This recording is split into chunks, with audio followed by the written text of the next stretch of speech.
Hi there. This time we're coming to you from Modesto Reservoir, what we laughingly refer to as our lake house. And the topic today is how to avoid being poor all your life. I have a couple of apologies to make to you. First of all, I'm working from notes.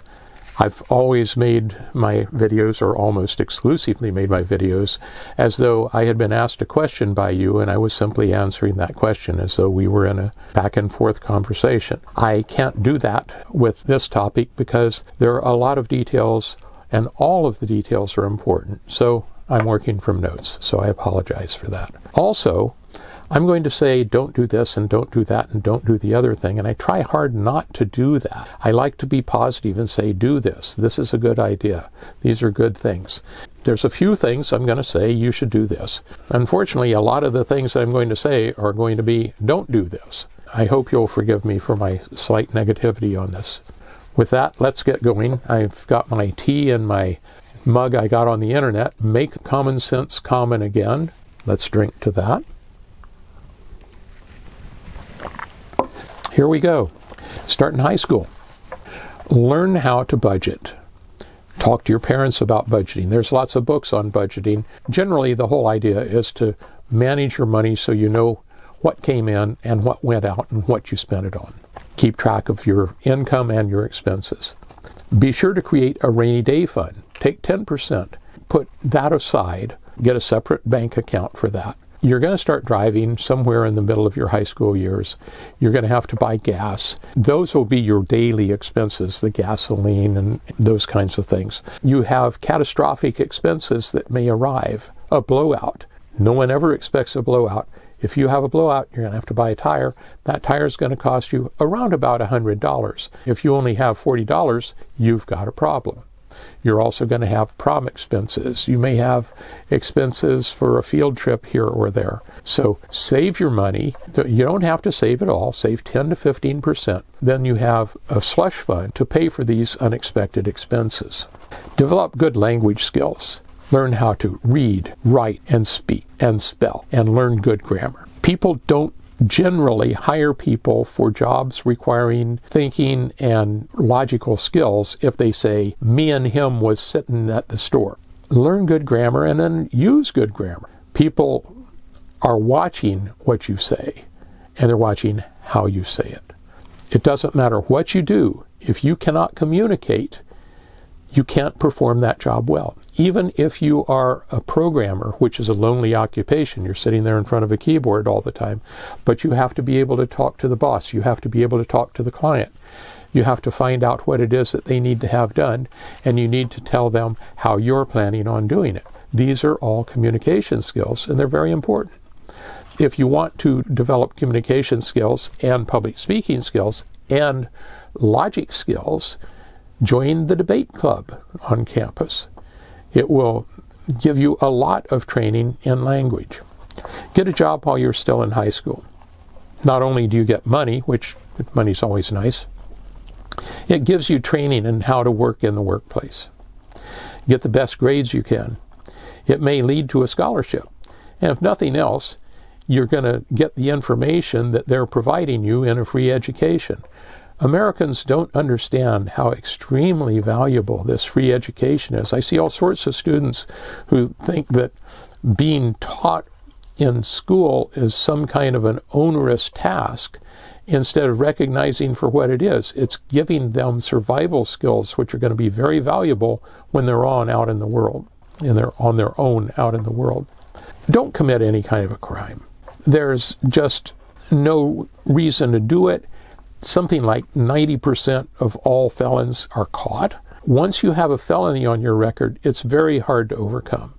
Now, I know at least one person who's quite successful with a felony record. That's not easy to do, and that particular individual had to look carefully at what he was going to do in order to not have that felony be a problem. To avoid being a minimum wage earner all your life, you're going to need some sort of skill that will set you apart from other people. The harder the skill is to acquire, the longer it takes to learn it, the more you're going to get paid for it. You're going to need a skill. The only thing that I can think of that you can do without either on-the-job training or trade school or college is to be a salesman. If you're a salesman, you have great language skills and you're able to convince people to buy the thing that you're selling. Interestingly enough, salespeople in the special brackets like jewelry, real estate, cars, manufacturing parts, they're all very well-paid people. All they have, quote unquote, all, is good people skills and good communication skills. That is a way you can go if you don't want to do college, but you're going to have to work very hard at it, and the competition is going to be stiff. Since I had mentioned trade schools, I wanted to say a little bit about them. Trade schools can be very good, they can be middling good, and they can be absolutely terrible. We have one in the local area here that's really pretty bad. What they do is they have several courses that they teach. Two of them in particular I think are really awful. One is phlebotomy. They teach the course over 6 weeks and they charge $10,000 for it. If you do the math, that's more than $1,000 a week, quite a bit more. They teach these usually young girls how to draw blood. That's all very fine, well, and good, but the market is saturated. There's not enough need for phlebotomists for them to be filling a need. They're doing the same thing with medical assisting. They're charging, I think, $15,000 for that, and it's, I think, a 10-week course. Same situation. There's not all that many positions available for medical assisting. They're just cranking these out. They're cranking out 20 every 10 weeks. You want to do your homework before you go to a trade school. In the case of phlebotomy, you can call up Quest, which is a nationwide laboratory service. They do blood testing, blood draws, and urinalysis. Call them up and see if they have positions open and ask them what do they think of graduates of XYZ trade school. If you do that, you're going to probably find out pretty quickly if you've got a good one or a bad one. Same thing with medical assisting. If you're going to go for medical assisting, call up. Kaiser is everywhere, so is Sutter Gould. If you have one of those in your area, call them up and say, assistants that are trained by XYZ trade school, do they do a good job? Do you hire them? Are you happy with the training that they're doing? Make a few calls. $10,000 is a lot of money. It's going to take you a long time to save that up. And if you have to borrow it, you're probably going to be paying between 10 and 20% interest on it. And if you don't have a job and you've got a loan with 10 to 20% interest, you have a problem. So before you go signing on the dotted line, find out how good your school is just by doing a little bit of homework. And that's another video that I'm going to do somewhere along the line, is always do your homework. There we go. Now back to the rest of this video. Go to junior college and get some sort of AA degree. If you're not planning on doing college, go to junior college anyway. It will teach you some fundamental skills that will be really valuable to you no matter what you do. If you're planning on going to a four-year institution, getting a bachelor's degree or higher education, then go to junior college anyway. It's going to cost you a lot less than if you do all of your schooling at a four-year college. And there's a middling good chance that if you go to a four-year college, about 50% of the people that start at a four-year college wind up not finishing at that first go. They drop out, maybe they go to JC, and then they go back to a four-year college. I did that. So the best thing to do is go to a JC where it costs you less. You can get a lot of the basic requirements: English, basic science, history of the world, history of the nation, those kind of things. They're just basic educational things that you have to get out of the way before you go into whatever your profession is going to be. If it's possible, live at home while you're going to JC and while you're going to a four-year institution as well. It's going to cost you a lot less. If your parents charge you rent, it's probably going to be minimal. You have a support structure there to help you through any difficulties you may have. So really consider long and hard before you move out of the house to go to school, or move out of the house for any reason, really. But also, don't be failure to launch. At some point along the line, it's time for you to get out there into the world and start making something of yourself. If you're poor, you can apply to some of the big schools. Caltech, Yale, Harvard, Loyola, Princeton, any of the major big schools, University of California. Almost all of them have scholarships for people that come from low-income families. So if your parents are not making that much money and you want to go to college, apply to one of the big schools. A lot of those big schools, per a counselor that I talked to a long time ago, a lot of the schools have these scholarships for people of low income. They don't get filled because nobody applies. They figure, I can't afford to go to that school, so I'm not going to even try. You might consider trying for scholarship in one of the big schools, and it's based upon need, not on your grades, although your grades are important. If your grades are reasonably good and you have low income, you might qualify for that scholarship. Keep working on your budgeting skills. Dave Ramsey has a great program. It's called Ramsey Solutions. He charges for some of the stuff he does. A lot of the things that he does are free. He has a radio program that's weekly, I think. You can listen to, look it up online, Ramsey Solutions, and there they will give you connections to their radio programs and so forth. It's a really great way to manage money that they teach you. If college isn't for you, then look for an apprenticeship program or some place that will pay you to go to trade school. You can electrician, tile laying, drafting, home inspection, computers, electronics, plumbing. All of these are skilled careers, and you can train and get paid while you're getting trained. Remember, if you have a hard physical labor type job, you're going to get old. Everybody does. When you get older, like 45 or older, it's going to be hard for you to do jobs like roofing or framing or sheetrock installing. So if you get those kind of jobs, be thinking about what you're going to do when it gets to be too hard for you to do that. Be careful about being typecast in the job market. When I was 19, I got a job as a timekeeper. When I went to get another job, I was put into an accounting position, and they kept putting me into timekeeping and production scheduling and those kinds of jobs, those kind of accounting type jobs. I didn't worry about it so much because I knew I was going to go to college. It was simply a means to an end. But if you don't want to wind up doing, say, cooking all of your life, when they offer you a job as a cook after you have finished 2 jobs as a cook, tell them, no, I don't want a cooking job. I want to do something else, so that you get experience in another field. Generally speaking, you ought to be changing jobs every 1 to 2 years. And the reason for that is if you're performing well in your job, you're going to get raises. But what happens is after a year or two, after 3 or 4 raises, the raises will get further and further apart. And the amount you're being paid relative to what people in other companies are being paid for doing the same job you're doing, that gap will continue to grow. So the best thing to do is every 1 to 2 years, change jobs and go to your new employer who will recognize your value and will pay you.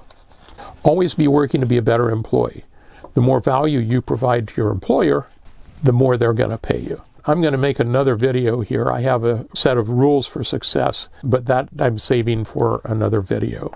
What I'm going to do is stop right here, and I'll pick up again for part 2 of how to avoid being poor.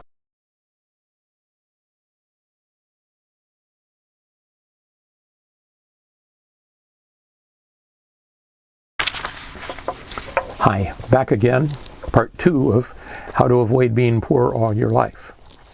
Don't hang around people who hate their job, hate their life, or engage in destructive habits or behavior. It may rub off on you. Those people can just be a negative influence on you and your life and your attitude. You are going to be like the people you hang out with. Choose the people you hang around carefully. Avoid expensive habits. Don't buy designer clothes. Don't buy a new car or a luxury car or jewelry. You're poor. You can't afford those things. If you delay gratification and you don't buy those things now, which will keep you poor, then later on you'll be able to buy those things. You don't need a boat, a motorcycle, a set of snow skis, or a vacation in Vermont. You just want them. Immediate gratification of wants is how you stay poor. I will repeat that. Immediate gratification of wants is how you stay poor. You might want to print that on a sign and put it on the bathroom mirror. It might help you avoid making bad decisions. Don't smoke, don't drink, don't do drugs. All of these things cost money, a lot of money, and they can distract you from making progress towards being successful. Here's something that's going to really surprise you. One coffee from Starbucks per day costs around $28 a week, which is $1,500 per year. That's $15,000 in 10 years. If you buy $1,500 worth of Vanguard Balanced Index Mutual Fund every year, the $1,500 you would spend on your Starbucks, and you make 8% per year, which is an average return for the stock market, it's actually a little higher than that, you'll have $8,799 at the end of 5 years, $21,729 at the end of 10 years, and $40,728 at the end of 15 years. At 30 years, it becomes $169,924. That is a heck of a down payment on a house. Takes 30 years to get there, but that's an awful nice return for one Starbucks a day that you don't have. You can even do better if you make your deposits on a weekly or monthly basis instead of all at once at the end of the year. Don't get anything that has a monthly cost if you can avoid it. Don't get magazine subscriptions, software monthly fees, travel clubs. $10 per month is $120 per year, $1,200 in 10 years. Little amounts add up. Get the cheapest cable package. You won't have much time for TV, and you can also look at most of the things you want on your phone. Consider getting the cheapest phone package. If you get a car, get a junker and pay cash. And then start making car payments to your car fund. Make up your car payment and make it be something that would be reasonable had you bought something better, like say $200 a month or $300 a month, and put that money into your car fund. When your junker dies, which it will eventually, take the money out of your car fund and go pay cash for another car, which will probably be a little bit less of a junker, and again, make your car payments on a regular basis into your car fund. You can take the money out of that fund to pay for tires and batteries and things that fail on your car, because they will, and it's unexpected. Just keep paying the money into the fund. When you get to the point where you can buy a 5-year-old used car, then stop there, replace that car in about 10 years with a 5-year-old used car, and keep making payments into your car fund. You'll find that you can get a much nicer car much quicker by paying yourself instead of paying the car loan. Car loans run around about 15 to 20% a year. A pet is a recurring monthly expense. A cat costs about $30 a month, plus $250 to $500 a year in vet fees. A dog costs about twice that. I know, I have 2 cats, and that's about what they cost me. Frozen food is expensive. Virtually all snacks, chips, and etc., chips and salsa and all of those things are expensive, especially candy bars. Meat is expensive. Learn how to extend meat.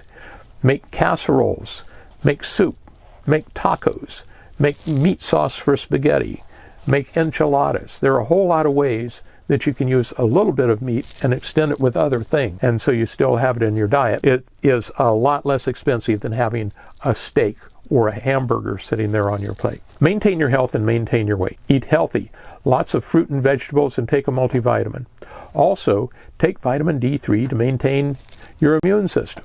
D3 is important for your immune system. We make it ourselves in sunshine. Every physician going will tell you, unless you're a lifeguard or a commercial fisherman or a construction equipment operator, you're not going to be out in the sun enough to make your own D3, so go ahead and take a D3 supplement. If you want to see how extra weight can affect your life, get a 20-pound weight belt and wear it all day. You'll be surprised how exhausted you are at the end of the day. Always keep your expenses less than your income. Never borrow money if you can help it. I've already talked about buying a junker car and making a car payment fund. If you get married, don't spend a pile of money on the wedding, even if the family's paying. Ask them to pay for a modest wedding and finance a vacation for a week to someplace not terribly far away or terribly expensive like Seattle or San Diego. And then ask them if they'll give you the rest of the money they would have spent on the wedding and put it into an investment account for you. If they agree to that, then you keep adding money to that account. And pretty soon you're going to have a down payment for a house. It will mean a lot more to you than a fancy wedding, I can guarantee you.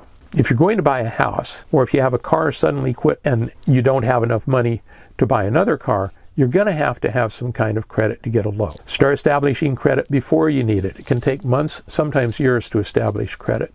The initial credit card I would suggest you get is a gas card. Almost anyone can get a gas card. The interest rates are fairly stiff, but don't worry about that because you're going to pay it off at the end of the month. Always put as much of your gas as you can on that credit card and then pay it off at the end of the month. And that way you will begin to establish credit. As soon as you reasonably can, get yourself a Visa or a MasterCard. I really recommend getting one of those two because Discover is not honored in all places. American Express isn't honored in all places. And American Express is also difficult to get in general. So Visa or MasterCard. Costco only accepts Visa cards, so you might want to think about doing that. Again, anything that you buy with a credit card, as you're sitting there at the counter and you're handing over the credit card, you need to say to yourself, I'm borrowing the money to buy this thing, because that's what you're doing. You're borrowing money every time you use your credit card. At the end of the month, pay off the balance on the credit card. That way you never pay any of the credit card interest. And credit card interest runs around 29% on average per year. That's really kind of a stiff amount of money to be paid. For a comparison, mortgages tend to run around 5%. Car loans tend to run around 14 to 22%, depending upon the car and the dealer and how much you borrow. Under no circumstances ever get a payday loan. The annual interest rate on a payday loan is 300%. That means if you borrow $100 and you keep it for a year, you have to pay them back $300. Now, they don't allow you to keep that money for that long. You have to pay it back relatively quickly. But if you were to do that, that is the amount of interest that you would be paying. Sell something if you have to. Go get a second job. Do anything you can, but avoid doing a payday loan. Really consider getting a second job. That's a really nice way to avoid being poor because it gives you a leg up. It gives you extra income. You can do Uber, DoorDash, janitorial work. You can work janitorial work part-time. It's usually an evening job. Babysitting, lawn mowing. When I was a teenager, I painted house numbers on curb. If you go past 10 houses in Los Angeles that have their house number painted on the curb, at least one of those houses was probably a house number that I painted if it's 45 or 50 years old. I made good money doing that. In fact, I was making as much as a professional engineer, and I was working 5 hours a day. It was an incredibly lucrative thing to do, but I ran out of houses, and also I went to school in a different place. Look for some way you can make money. If you have to, don't ever take a payday loan. Take the money that you get from your second job. Don't spend any of it. You were getting along fine without that second job, so take all of that money and put it into your rainy day fund. Once you get 6 months worth of living expenses, now you can start working on putting it into an investment fund, into a balanced index fund, in my opinion. It's for emergencies only. My best friend Tom is going to take a fishing trip to Florida, and I really want to go with him. Is not an emergency. Don't buy individual stocks unless you're sure you can succeed at it. 90% of professional money managers make less than the return on the Standard & Poor's index fund. That's worth repeating. 90% of trained professionals that are being paid to invest your money and get a return on your money do not get a return equal to the Standard & Poor's index fund. Cut to the chase. Don't invest in the individual stocks. Invest in the index fund. You're betting on the American economy as a whole. It's a good bet. It's been a good bet even in the depths of the Depression. It was still a good bet after 10 or 15 years.